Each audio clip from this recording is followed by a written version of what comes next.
Very good morning friends. Electro species पे आपका स्वागत है। ए ब्रिज टू सक्सेस। तो जैसा कि आप देख पा रहे हैं कि आज का लेक्चर मेजरमेंट पे होने वाला है और हम यहाँ पे हर रोज़ जो सबसे इम्पोर्टेंट क्वेश्चंस हैं उनको प्रैक्टिस करते हैं, उनको याद करते हैं। तो ये एक मेजरमेंट पे वीडियो होने वाली है और मेरी आपसे यही दरख्वास्त रहेगी दोस्तों कि आप प्लीज़ से प्लीज़ इन वीडियोस को पूरा देखें, क्योंकि इनमें जो क्वेश्चंस आपको बताए जाएंगे वो बहुत बार रिपीट हुए हैं। और ये जो वीडियो है वो एसएससी, आरआरबी, यूपीपीसीएल, सेल, भेल, डीआरडीओ और भी जितने भी इलेक्ट्रिकल के एग्ज़ाम्स होते हैं उन सभी के लिए इम्पोर्टेंट होने वाली है। तो मूव करते हैं हमारे क्वेश्चन की तरफ। तो देखिए, यहाँ पर आज का पहला क्वेश्चन है, the difference between the indicated value and true value of quantity is known as. जो इंडिकेट जो वैल्यू हो रहा है और जो ट्रू वैल्यू है, जो ट्रू वैल्यू है और जो वैल्यू इंडिकेट हो रहा है इंस्ट्रूमेंट के द्वारा, इंडिकेटेड वैल्यू और ट्रू वैल्यू में डिफरेंस को हम लोग क्या बोलते हैं? तो इस तरह के डिफरेंस को हम लोग बोलते हैं एब्सोल्यूट एरर। एब्सोल्यूट एरर इसको नाम दिया जाता है। मूव करते हैं सेकंड क्वेश्चन की तरफ। Which of the following scales offer widest range for measurement through an instrument. Means किस स्केल से हम लोग वाइडेस्ट रेंज तक मेजर कर सकते हैं किसी इंस्ट्रूमेंट से। ठीक है, तो वो स्केल होता है दोस्त लॉगरिथमिक स्केल। ठीक है, बात करते हैं थर्ड क्वेश्चन की। तो torque by weight ratio of an instrument indicates. जो टॉर्क बाय वेट रेशियो है किसी इंस्ट्रूमेंट का, वो क्या शो करता है? क्या वो सिलेक्टिविटी शो करता है? नहीं, सिलेक्टिविटी तो नहीं शो करता है। मूव करते हैं आगे के ऑप्शन की तरफ। एक्यूरेसी, एक्यूरेसी भी नहीं शो करता है। फिडेलिटी भी नहीं शो करता है। तो क्या शो करता है? सेंसिटिविटी शो करता है। Sensitivity is the right answer. और यहाँ पे देखिए, मैंने आपके लिए एक नोट रखा है जो बहुत ज़्यादा इंपॉर्टेंट है, इससे क्वेश्चंस आए हुए हैं। देखिए, order of torque by weight ratio जो हमारे इंस्ट्रूमेंट्स हैं, permanent magnet, moving coil, PMMC, उसमें सबसे ज़्यादा होता है। उसके बाद होता है मूविंग आयरन और उसके बाद सबसे लास्ट में होता है ईएमएमसी। ये हमारा ऑर्डर है। और देखिए यहाँ पे एक सबसे इंटरेस्टिंग फैक्ट मैं बताना चाहूँगा।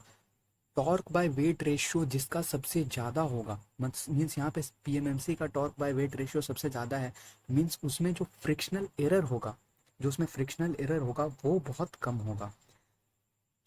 फिर से एक बार सुन लीजिए।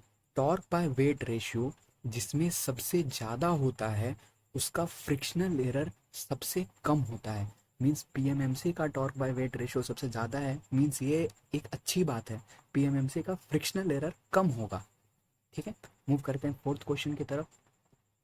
The permanent magnet moving coil type instrument are best suited for. जो permanent magnet moving coil type instrument होते हैं वो किस चीज़ के लिए सबसे सूटेबल माने जाते हैं? मीन्स यहाँ पे पीएमएमसी की बात की जा रही है, तो वो डीसी मेजरमेंट के लिए दोस्तों बहुत सूटेबल मेजर किए जाते हैं। यहाँ पे देखिए फ्रीक्वेंसी मेजरमेंट है, तो फ्रीक्वेंसी मेजरमेंट इसका कोई लेना देना नहीं है। ये डीसी मेजरमेंट में ही हम लोग इसका इस्तेमाल करते हैं। ठीक, मूव करते हैं फिफ्थ की तरफ। Electrostatic instruments are used as. Electrostatic जो इंस्ट्रूमेंट होता है उसको हम लोग किस तरह यूज़ करते हैं? क्या हम लोग उसको एमीटर की तरह यूज़ करते हैं? नहीं, एमीटर की तरह तो यूज़ नहीं करते हैं हम लोग उसको। ठीक है, देखते हैं आगे।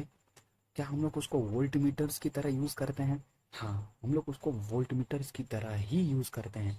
ठीक है, देखिए, वॉट मीटर्स की तरह भी नहीं हम लोग उसको। अब देखिए, सिक्स नंबर है, if the connection of a moving iron voltmeter connected in a circuit are interchange. बोल रहा है कि अगर जो कनेक्शन है, कोई मूविंग आयरन वोल्ट मीटर, कोई मूविंग आयरन वोल्ट मीटर है, अगर उसका कनेक्शन को हम लोग चेंज कर दें तो उसमें क्या असर होगा? क्या उसमें वो क्या शो करना स्टार्ट करेगा? ठीक है, क्या विल नॉट गिव, क्या वो कोई डिफ्लेक्शन नहीं देगा? क्या ऐसी बात है क्या कि अगर हम लोग उसके कनेक्शंस को चेंज कर दे तो क्या वो कोई डिफ्लेक्शन देगा? हाँ, डिफ्लेक्शन तो देगा। क्या वो डिफ्लेक्ट करेगा किसी अपोजिट डायरेक्शन में? Will deflect in opposite direction? Opposite direction में भी डिफ्लेक्ट नहीं करेगा। उसकी जो रीडिंग होगी वो सेम रहेगी विदाउट एनी चेंज। तो उसका आंसर सी हो जाएगा, वो जलेगा भी नहीं। ठीक है, अब मूव करते हैं आगे के ऑप्शन की तरफ, ठीक है। द नेक्स्ट क्वेश्चन है 7 number, the effect of stream magnetic field on the actuating torque of a portable instrument is maximum when the operating field of the instrument and the stay fields are.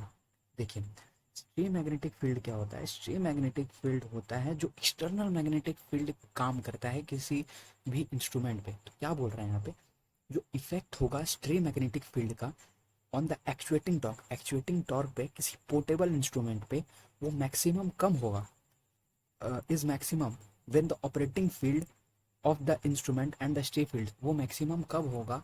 जब operating field जो होगा instrument का और the stay fields, वो दोनों आपस में हो जाएंगे। तो क्या हो जाएंगे?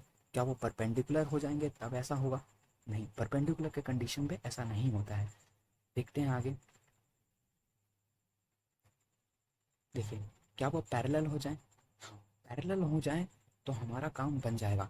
पैरेलल मतलब आप जानते हैं कुछ इस तरह से समानांतर। वो वो हॉरिजॉन्टल भी हो सकती है, वर्टिकल्स भी हो सकती हैं, ओवरलैपिंग भी बोल सकते हैं, लेकिन पैरेलल में बेसिकली हम लोग ऐसा ही करते हैं, ठीक है। अब देखिए 8 नंबर के हम लोग आगे बढ़ते हैं। The ratio error in the current transformer is attributed to. जो रेशियो एरर होता है करंट ट्रांसफार्मर में, वो क्या शो करता है? ठीक है, वो शो करता है magnetising component of no load current. ये जो मैग्नेटाइजिंग कंपोनेंट होता है, जो मैग्नेटाइज करने, नो लोड करंट का जो हिस्सा मैग्नेटाइज करने में इस्तेमाल होता है कोर को, उसके लिए वो बता रहा है कि the ratio error in the current transformer is attributed to magnetising component of no load current. ठीक है, मूव करते हैं नेक्स्ट क्वेश्चन की तरफ। Which instrument is cheapest disregarding the accuracy. कौन सा इंस्ट्रूमेंट सबसे सस्ता होगा एक्यूरेसी को अगर हम लोग हटा दें तो? क्या वो पीएमएमसी होना चाहिए? नहीं, उसका आंसर मूविंग आयरन होना चाहिए। ऑप्शन आगे भी देख लीजिए, यहाँ पे रेक्टिफायर है। रेक्टिफायर दोस्तों हम लोग का बेसिकली आपको पता है कि एसी को डीसी में चेंज करने का वो काम करता है रेक्टिफायर, ठीक है। अब देखिए, PMMC type instrument normal use, PMMC type instrument में हम लोग क्या यूज़ करते हैं? क्या कोई डैम्पिंग यूज़ नहीं होता है? क्या फ्लूइड फ्रिक्शन डैम्पिंग होता है, या एडी करंट डैम्पिंग होता है, एयर फ्रिक्शन डैम्पिंग होता है? तो पीएमएमसी जो परमानेंट मैग्नेट मूविंग कॉयल होता है दोस्तों, उसमें हम लोग एडी करंट डैम्पिंग का इस्तेमाल करते हैं। और इस इन सब में जो एडी करंट डैम्पिंग होता है, वो सबसे इफेक्टिव डैम्पिंग माना जाता है। उसके बाद फ्लूइड फ्रिक्शन डैम्पिंग को माना जाता है, लेकिन हम लोग फ्लूइड फ्रिक्शन डैम्पिंग का ज़्यादा इस्तेमाल नहीं करते हैं, बिकॉज उसकी जो मेंटेनेंस होती है वो बहुत हाई होती है, मतलब बार बार मेंटेनेंस की उसको रिक्वायरमेंट पड़ती है।